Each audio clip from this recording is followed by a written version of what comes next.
संसार सजाए हम। हमें प्यार बहुत है दादी से, दादी बिन रह ना पाए हम। तो दादी के अरमानों का आओ संसार सजाए हम। इस यज्ञ के नन्हे पौधे को साकार ने तुमको था सौंपा। इस यज्ञ के नन्हे पौधे को साकार ने तुमको था सौंपा। उसे इतना वृक्ष विशाल किया, सपने में किसी ने ना सोचा। कहते हैं गर एहसानों को हरगिज भुला ना पाए हम। तो दादी के अरमानों का आओ संसार सजाए हम।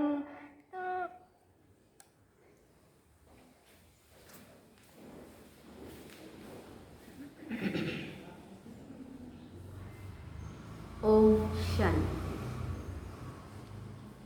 बाबा गुड मॉर्निंग। मीठी प्यारी दादी जी भी को भी हमारी तरफ से गुड मॉर्निंग दादी।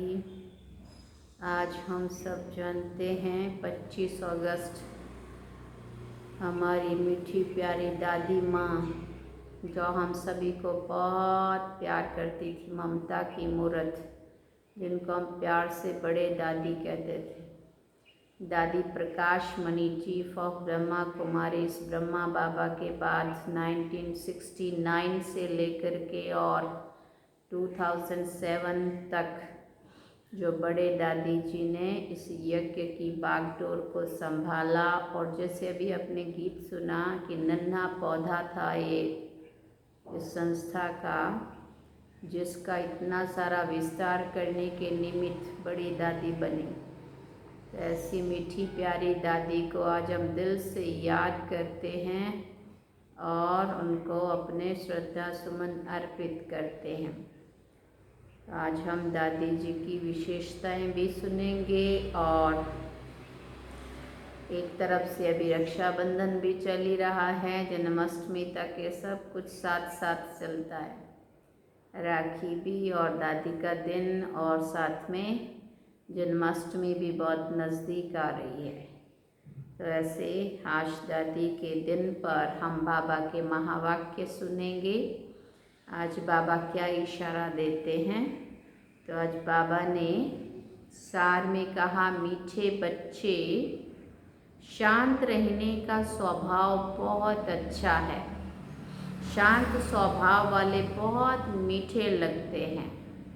फालतू बोलने से तो ना बोलना अच्छा है। बाबा ने प्रश्न पूछा, किन बच्चों को सभी प्यार करते हैं? स्वयं को सेफ रखने का साधन क्या है?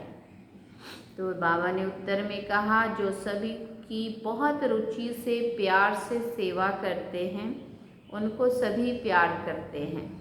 तुम्हें कभी भी सेवा का अहंकार नहीं आना चाहिए।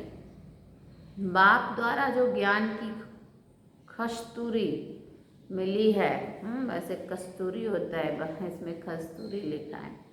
बाप द्वारा जो ज्ञान की कस्तूरी मिली है वो दूसरों को भी देनी है। सबको शिव बाबा की याद दिलानी है। इस याद की यात्रा से ही तुम बहुत बहुत सेफ रहेंगे। जितना याद में रहेंगे उतने खुशी भी रहेगी और मैनर्स भी सुधरते जाएंगे। ओम शांति। रूहानी बाप बैठ रूहानी बच्चों को समझाते हैं, समझा समझा कर कितना समझदार बना देते हैं। पढ़ाई भी सहज है ना, वो है स्थूल पढ़ाई और ये है सूक्ष्म पढ़ाई। तुम बच्चे जानते हो ये पढ़ाई बाप के सिवाय और कोई भी पढ़ा नहीं सकते। बाप आए ही हैं पवित्र बनाने और पढ़ाने। एम ऑब्जेक्ट सामने खड़ी है तो ऐसे बाप को याद कर खुशी में रोमांच खड़े हो जाने चाहिए। ये भी बच्चे जानते हैं कि दिन प्रतिदिन हमको शांति में ही जाना है। शांति तो सबको बहुत पसंद होती है ना। बड़े आदमी जास्ती नहीं बोलते हैं और ना ही जोर से बोलते हैं, कम बोलते हैं, धीरे बोलते हैं, ये उनकी निशानी होती है। तुम बहुत बहुत बड़े आदमी बनते हो, वास्तव में आदमी नहीं कहेंगे, तुम तो देवता बनते हो। देवताओं का बोलना बहुत थोड़ा होता है। तुमको भी जब देवता बनना है तो टॉकी से बदल साइलेंस में रहने का अभ्यास करो। शांति में रहने वालों के लिए समझेंगे कि इनका अपने ऊपर अटेंशन है। जबकि तुमको शांति धाम जाना है तो बोलना भी बहुत आहिस्ते है। आवाज़ से परे जाने का अभ्यास करना है। आहिस्ते बोलते बोलते शांति धाम में चले जाना है। जितना तुम शांति धाम में रहते हो उतना शांति फैलाते हो। तुमको तो बहुत शांति में रहना चाहिए। आवाज़ से बात करना अच्छा नहीं लगता है, क्रोध भी अच्छा नहीं है। बच्चों में कोई भी विकार नहीं रहने चाहिए। देखना है हम कोई से लड़ते झगड़ते तो नहीं है। बाप ने समझाया है, hear no evil, talk no evil, dash dash. जो बातें तुमको पसंद नहीं है उन बुरी बातों से तुम्हें किनारा कर देना चाहिए, तो दोनों का मुख बंद रहेगा। हर बात में दैवी गुणों को धारण करना है। कोई आवाज़ से बात करे तो बोलो शांत, आवाज़ मत करो। तुम जानते हो हम शांति स्थापन करते हैं। सतयुग में शांति रहती है ना, मूल वतन में तो है ही शांति। शरीर ही नहीं तो फिर बोलेंगे कैसे। बाप बच्चों को श्रीमत तो बहुत अच्छी देते हैं, समझाते भी हैं, मीठे बच्चों अब तुम्हें घर चलना है, टॉकी से मूवी में आना है, फिर साइलेंस में चले जाएंगे। जो भी मिले उनको यही पैगाम देना है। तुम जितना साइलेंस में रहेंगे उतना समझेंगे ये लोग किसी धुन में है। शांत रहने का स्वभाव बहुत अच्छा है। देखो आज बाबा पूरी मुरली में क्या समझाना चाहते हैं। शांत रहना बहुत अच्छा है, कम बोलना अच्छा है। हाँ, क्योंकि हम होनहार देव आत्माएँ हैं, हमें बहुत कम बोलना चाहिए, धीरे बोलना चाहिए, मीठा बोलना चाहिए। अपना स्लोगन है ना, बाबा कहते शांत रहने का स्वभाव बहुत अच्छा है। ये वो बहुत मीठे लगते हैं। फालतू बोलने से ना बोलना अच्छा है। फिर बाबा ने कहा तुम हो सच्चे सच्चे पैगंबर, तुम्हारी सबके ऊपर मेहर कृपा होनी चाहिए। मेहर करने वाले बच्चे बड़े शांत में बाप की याद में रहेंगे। सिर्फ पैगाम देना है कि बेहद के बाप को याद करो तो बेहद का सुख शांति मिलेगा। लौकिक बाप के पास बहुत धन है तो बहुत वर्षा मिलेगा ना। बेहद के बाप के पास तो है विश्व की बादशाही, जो हर 5000 वर्ष के बाद तुम्हें विश्व की बादशाही मिलती है। तुम बच्चों को सभी की बहुत रुचि से सर्विस करनी, हर एक को सेवा के लायक बनाना है। जो दूसरों की प्यार से सेवा करते उनको सभी प्यार करते। कभी भी सेवा का अहंकार नहीं आना चाहिए। तुम्हें बाप द्वारा ज्ञान की कस्तूरी मिली है, वो दूसरों को भी देनी है। एक दो को याद दिलाते रहो कि शिव बाबा याद है, इसमें खुशी भी होती है। याद दिलाने वाले को थैंक्स देना चाहिए। फिर बाबा ने कहा याद की यात्रा से तुम बच्चे बहुत बहुत सेफ रहेंगे। जितना याद में रहेंगे उतना खुशी भी रहेगी और मैनर्स भी सुधरते जाएंगे। तुम्हें अपने कैरेक्टर्स ज़रूर सुधारने हैं, ये बाबा कहते हैं। हर एक अपने दिल से पूछे हमारा स्वभाव बहुत बहुत मीठा है, अपने आप को पूछना है, चेक करना है। कभी किसी को नाराज तो नहीं करते हैं? ऐसा वातावरण कभी ना हो जो कोई नाराज हो जाए। ऐसी कोशिश करनी है, क्योंकि तुम बच्चे बहुत उच्च सर्विस पर हो। तुम्हें इस सारे मांडवे को रोशनी देनी है। तुम धरती के चैतन्य सितारे हो। कहा भी जाता है नक्षत्र देवता, अब वो सितारे कोई देवता नहीं है, तुम तो उनसे महान बलवान हो, क्योंकि तुम सारे विश्व को रोशन करते हो। तुम ही देवता बनने वाले हो। जैसे ऊपर सितारों की रिमझिम है, कोई सितारा बहुत तीखा होता है और कोई हल्का होता है, कोई चंद्रमा के नज़दीक होता है। तुम बच्चे भी योग बल से संपूर्ण पवित्र बनते हो तो चमकते हो। अभी तुम बच्चों को अविनाशी ज्ञान रत्नों की लॉटरी मिल रही है, तो कितनी खुशी रहनी चाहिए। अंदर में खुशी की उछलें मारते रहो, अंदर से उमंग रहना चाहिए, खुशी होनी चाहिए बहुत। ये तुम्हारा जन्म हीरे जैसा गया हुआ है। तुम ब्राह्मण ही नॉलेजफुल बनते हो तो तुमको नॉलेज की ही खुशी रहती है। इन देवताओं से भी तुम श्रेष्ठ हो, तो तुम्हारा चेहरा सदा खुशी से खिला रहे। बाप बच्चों को आशीर्वाद करते हैं, मीठे बच्चे सदा शांत भव, चिरंजीवी भव, अर्थात बहुत जन्म जियो। आशीर्वाद तो बाप से मिलती है ना, फिर भी हर एक को अपना पुरुषार्थ करना है कि हम चिरंजीवी कैसे बने। बाप को याद करने से तुम चिरंजीवी बन रहे हो। लंबी आयु का वरदान मिल रहा है, ये आशीर्वाद बाप देते हैं। ब्राह्मण लोग भी कहते हैं आयुष्मान भव। बाप भी कहते हैं बच्चे सदा जीते रहो, तुम्हें आधा कल्प के लिए काल नहीं खाएगा। सतयुग में मरने का नाम नहीं होता है। यहाँ तो मनुष्य मरने से डरते हैं ना, तुम तो पुरुषार्थ कर रहे हो मरने के लिए। तुम जानते हो बाबा को याद करते करते हम ये शरीर छोड़ अपने शिव बाबा के पास जाएंगे, फिर स्वर्गवासी बनेंगे। अभी तुम मोस्ट बिलव्ड बाप के बच्चे बने हो, तो तुमको भी बाप जैसा बहुत बहुत मीठा, बहुत प्यारा बनना है। बाबा पत्रों में भी लिखते हैं, मीठे मीठे लाडले सिकिल दे बच्चों, बाबा बहुत मीठा है ना। प्रैक्टिकल में अनुभव करते हो कि बाबा कितना मीठा, कितना प्यारा है। हम भी ऐसा बनते हैं। ये भी तुम जानते हो कि हम कितने मीठे, कितने प्यारे थे। हम ही पूज्य से फिर पुजारी बने तो खुद को पूजते रहे।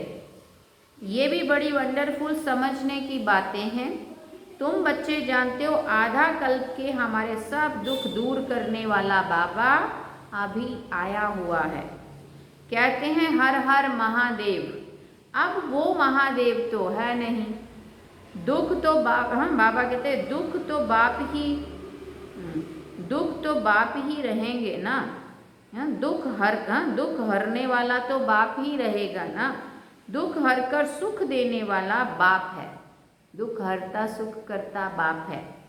आधा कल्प तुमने बहुत दुख देखे हैं। 5 विकारों की बीमारी बहुत बढ़ गई है। इस बीमारी ने बहुत दुखी किया है। इसलिए बाप कहते हैं मीठे बच्चे, ये जो कर्मों का खाता है अब इसको ठीक करो। व्यापारी लोग भी 12 मास का खाता रखते हैं ना। बाप समझाते हैं बच्चे अभी सारी सृष्टि पर देखो कितना किचड़ा है, ये है ही नर्क। तो बाप को आना पड़ता है नर्क को स्वर्ग बनाने। बाबा बहुत प्रेम से आते हैं, जानते हैं मुझे बच्चों की सेवा में आना है। मैं कल्प कल्प तुम बच्चों की सेवा पर उपस्थित होता हूँ। जब खुद आते हैं तब बच्चे समझते हैं बाबा हमारी सेवा में उपस्थित हुए हैं। यहाँ बैठे सभी की सेवा हो जाती है। सारी सृष्टि का कल्याणकारी दाता तो एक ही बाप है ना। बाप जानते हैं सारी दुनिया की जो भी आत्माएं हैं सबको मैं ही वर्षा देने आता हूँ। बेहद के बाप की नज़र दुनिया की आत्माओं की तरफ जाती है। भले यहाँ बैठे हैं परंतु नज़र सारे विश्व पर और सारे विश्व के मनुष्य मात्र पर है, क्योंकि सारी विश्व को ही निहाल तो करना है ना। ड्रामा प्लान अनुसार कल पहले मिसल सारे विश्व की आत्माएं निहाल हो जाने वाली हैं। बाप सब बच्चों को याद करते हैं, नजर तो जाती है ना। संगम युग पर ही बाप बच्चों की सेवा में उपस्थित होते हैं। उनकी भेंट में कोई भी सेवा कर ना सके, उनकी है बेहद की सेवा। तुम बच्चे भी बाप का शो तब कर सकेंगे जब उन जैसी सेवा करेंगे। सेवा करने वालों को फल भी बहुत भारी मिलता है। बच्चों को नशा भी चढ़ता है कि हम श्रीमत पर सारे विश्व के मनुष्यों को सुख देते हैं। बाप कहते हैं, मीठे बच्चे आप ज्ञान रत्नों से अपनी खूब झोली भरो, जितनी भरनी है उतनी भरो। बाबा कहते अपना टाइम बर्बाद ना करो, बाप की याद में टाइम को आबाद करो। जो अच्छी रीति धारणा करते हैं वो फिर औरों की भी अच्छी सर्विस जरूर करेंगे, समय बर्बाद नहीं करेंगे। बच्चों को पुरुषार्थ कर अंतर्मुखी बनना है। अंतर आत्मा है ना, ये निश्चय करना है कि हम आत्माओं को बाप समझा रहे हैं। सोल कॉन्शियस होना ही सच्चा अंतर्मुखी बनना है। आत्म अभिमानी बनना ही बाबा कहते सच्चा अंतर्मुखी बनना है। क्योंकि जब हम आत्म अभिमानी स्थिति में स्थित रहते हैं तो ऑटोमेटिकली हम शांति में होते हैं। अंतर्मुखी अर्थात अंदर जो आत्मा है उनको सब कुछ बाप से ही सुनना है। बाप प्यार से बार बार समझाते हैं। माता पिता और जो भी अच्छे अनन्य बड़े भाई बहन हैं जो अच्छी सर्विस करते हैं उनसे सीखते जाओ। अंदर में ये निश्चय करो कि हमें फालतू टाइम नहीं गंवाना है, शरीर निर्वाह भी करना है, अपनी रचना को भी देखना है, सिर्फ ममत्व नहीं रखना है। संभालना सभी को बहुत प्यार से सबके साथ तोड़ निभाना है, परंतु बाबा कहते अंदर से ममत्व नहीं रखना है। ममत्व रखने से नुकसान हो जाएगा। ममत्व एक बाप से रखो, यहाँ तुम बाप के सन्मुख हो। आत्माएं और परमात्मा सन्मुख है क्योंकि यहाँ स्वयं बाप आत्माओं को पढ़ाते हैं, वहाँ आत्माएं आत्माओं को पढ़ाती हैं। तो ये सब बातें तुम बच्चों के अंदर मंथन होनी चाहिए। अंदर ये चिंतन मंथन चलना चाहिए। स्टूडेंट की बुद्धि में सारा दिन पढ़ाई रहती है ना, तुम्हारी बुद्धि में भी सारी पढ़ाई है। ये है रूहानी पढ़ाई। अच्छे स्टूडेंट जो होते हैं वो सदैव एकांत में जाकर पढ़ते हैं। स्टूडेंट आपस में मिलते जुलते हैं तो पढ़ाई पर ही वार्तालाप करते हैं। इस बेहद की पढ़ाई में तो और ही खुशी से लग जाना चाहिए। तुम बच्चे अभी बाप के मददगार बनते हो। याद में रहना ही मदद करना है, क्योंकि याद की यात्रा माना शांति की यात्रा। इसलिए कहा जाता है हरेक को अपने घर को स्वर्ग बनाना है। हरेक की बुद्धि में अलिफ और बे है। अलिफ को याद करो तो बादशाही मिलेगी, और कुछ करना नहीं है, सिर्फ अपने को आत्मा समझ बाप को याद करो तो राजाई तुम्हारी। तुम बच्चे सबको यही पैगाम देते रहो कि बाप को याद करो तो स्वर्ग की बादशाही मिलेगी। अच्छा क्या करो? तुम बच्चे सभी को ये पैगाम देते रहो कि बाप को याद करो तो तुम्हें स्वर्ग की बादशाही मिलेगी। अच्छा मीठे मीठे सिकिल दे बच्चों प्रति माता पिता बाप दादा का दिल व जान सीख व प्रेम से याद प्यार। Good morning. रूहानी बाप की रूहानी बच्चों को नमस्ते। हम रूहानी बच्चों की रूहानी माता पिता बाप दादा को दिल व जान सीख व प्रेम से याद प्यार। गुड मॉर्निंग, नमस्ते, थैंक्स, बाबा। धारणा के लिए मुख्य सार है। पहला पॉइंट, बाप की याद में अपना टाइम आबाद करना है। यह अमूल्य समय कहाँ भी बर्बाद नहीं करना है। पुरुषार्थ कर अंतर्मुखी अर्थात सोल कॉन्शियस होकर रहना है। दूसरा पॉइंट है, अभी हम देवताओं से भी श्रेष्ठ ब्राह्मण हैं। अभी बाप द्वारा अविनाशी ज्ञान रत्नों की लॉटरी मिली है। नॉलेजफुल बने तो चेहरा सदा खुशी से खिला रहे, अंदर में खुशी की उछलें मारते रहो, अंदर बहुत खुशी होनी चाहिए। बाबा कहते वरदान है साकार और निराकार बाप के साथ द्वारा हर संकल्प में बिजी बनने वाले सदा सफलता मूर्त भव। साकार और निराकार बाप के साथ द्वारा हर संकल्प में विजयी बनने वाले सदा सफलता मूर्त भव। जैसे निराकार आत्मा और साकार शरीर दोनों के संबंध से हर कार्य कर सकते हो, ऐसे ही निराकार और साकार बाप दोनों को साथ व सामने रखते हुए हर कर्म व संकल्प करो तो सफलता मूर्त बन जाएंगे। क्योंकि जब बाप दादा सन्मुख है तो जरूर उनसे वेरीफाई करा करके निश्चय और निर्भयता से करेंगे। इससे समय और संकल्प की बचत होगी, कुछ भी व्यर्थ नहीं जाएगा, हर कर्म स्वतः ही सफल होगा। स्लोगन में बाबा ने कहा रूहानी स्नेह संपत्ति से भी अधिक मूल्यवान है। रूहानी स्नेह संपत्ति से भी अधिक मूल्यवान है, इसलिए मास्टर स्नेह के सागर बनो। रूहानी स्नेह उस संपत्ति से भी अधिक मूल्यवान है, इसलिए बाबा क्या कहते मास्टर स्नेह के सागर बनो। अच्छा, ओम शांति। अभी आज दादी जी का दिन है, तो दादी जी के 14वें पुण्य स्मृति दिवस पर क्लास में सुनाने के लिए दादी जी द्वारा मिली हुई अनमोल सौगात जो हम अभी सुनेंगे। तो दादी जी ने कुछ पॉइंट्स 14 पॉइंट है, 14वां पुण्य स्मृति दिवस है, तो उसमें पहला पॉइंट है ईश्वरीय नियम और मर्यादाएं हमारे जीवन का सच्चा श्रृंगार है, इन्हें अपने जीवन में धारण कर सदा उन्नति करते रहना। दूसरी बात दादी जी ने कही सदा यही नशा रखो कि हम भगवान के नैनों के नूर हैं। भगवान के नैनों में छिपकर रहो तो माया की आंधी तूफान स्थिति को हिला नहीं सकेंगे। सदा बाबा की छत्र छाया के नीचे रहो तो रक्षक बाबा सदा रक्षा करता रहेगा। तीसरी बात दादी ने सुनाई हम सबका दिलबर और रहबर एक बाबा है, उससे ही दिल की लेन देन करना। कभी किसी देहधारी को दोस्त बनाकर उनके साथ व्यर्थ चिंतन और पर चिंतन नहीं करना। चौथी बात चेहरे पर कभी उदासी घृणा व नफरत के चिन्ह ना आए।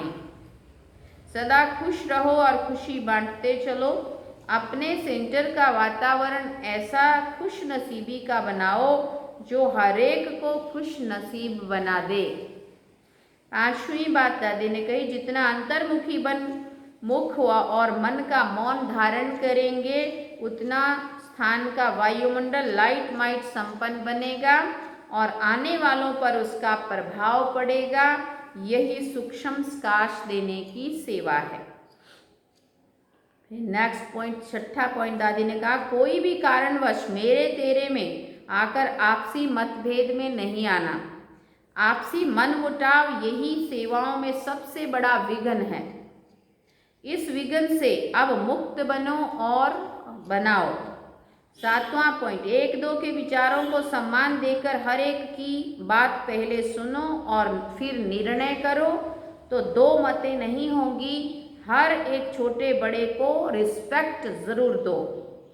फिर नेक्स्ट पॉइंट दादी ने कहा अब बाबा के सभी बच्चे संतुष्टता की ऐसी खान बनो जो आपको देखकर हर एक संतुष्ट हो जाए। सदा संतुष्ट रहो और दूसरों को भी संतुष्ट करो। फिर अगली बात बाबा ने दादी ने सुनाई 9वां पॉइंट, 4 मंत्र सदा याद रखना। 1, कभी अलबेला नहीं बनना, सदा अलर्ट रहना। दूसरी बात, किसी से कभी घृणा नहीं करना, सबके प्रति शुभ भावना रखना। ये दादी में खुद में प्रैक्टिकल में ये बातें थी। तीसरा, किसी से भी ईर्ष्या नहीं करना, उन्नति की रेस करना। चौथा, कभी किसी भी व्यक्ति वस्तु व वैभव पर प्रभावित नहीं होना, सदा एक बाबा के ही प्रभाव में रहना। नेक्स्ट पॉइंट, 10वीं बात दादी ने कही, एक हम सब रॉयल बाप के रॉयल बच्चे हैं। सदा स्वयं में रॉयलिटी और पवित्रता के संस्कार भरना, गुलामी के संस्कारों से मुक्त रहना, सत्यता को कभी नहीं छोड़ना। फिर 11वां पॉइंट दादी ने कहा, हर एक रोज हर घंटे 5 मिनट भी साइलेंस की अनुभूति जरूर करो, तो अनेक बातों पर विजय पाने की शक्ति आएगी। माया पर विजय तब होगी जब ज्ञान सहित योग में रहेंगे। ज्ञान का चिंतन मंथन अंदर चलता रहेगा। 12वां पॉइंट दादी ने कहा, सेवा के साथ साथ स्वस्थिति एक रस रहे, उसके लिए योग की भट्ठी बहुत ज़रूरी है। बहुत भट्टियाँ रखते थे दादी जी। इसमें सभी को संगठन में बैठकर अभ्यास करना चाहिए, तो संगठन का भी बल मिलता है। 13वां पॉइंट दादी ने कहा, आपके चेहरे पर कभी उदासी, नफरत, घृणा के चिन्ह ना दिखाई दे। अगर आपस में कोई 19-20 बात हो जाए तो अपनी तपस्या से उसको मिटाओ। 1-2 के आगे वर्णन नहीं करो। वर्णन करने से वायुमंडल खराब हो जाता है।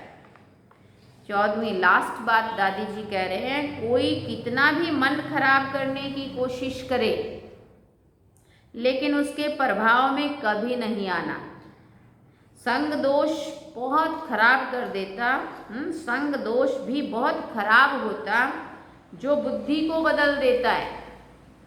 किसी की बातों का हमारे मन बुद्धि पर प्रभाव पड़ जाना माना संग दोष में आ जाना।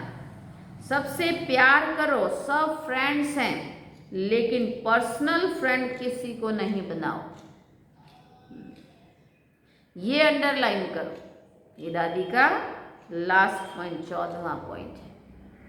कोई कितना भी मन खराब करने की कोशिश करे, लेकिन उसके प्रभाव में कभी नहीं आना। संग दोष भी बहुत खराब होता है, जो बुद्धि को बदल देता है। अच्छे अच्छे महारथी, आप विश्वास भी नहीं करेंगे कैसे बदल जाते किसी की बातों के प्रभाव से। तो बाबा कहते, सबसे प्यार करो, सभी फ्रेंड्स हैं, लेकिन पर्सनल फ्रेंड किसी को नहीं बनाओ। ये अंडरलाइन करो। अच्छा, ओम शांति। ये थी दादी माँ के 14वें पुण्यतिथि पर सुनाने के लिए 14 पॉइंट। दादी जी में तो अखुट भंडार थी। दादी माँ तो विशेषताओं का सागर थी। इतनी दादी के अंदर विशेषताएं थी जो हम सब ने प्रैक्टिकल में देखी हुई है। दादी सादगी में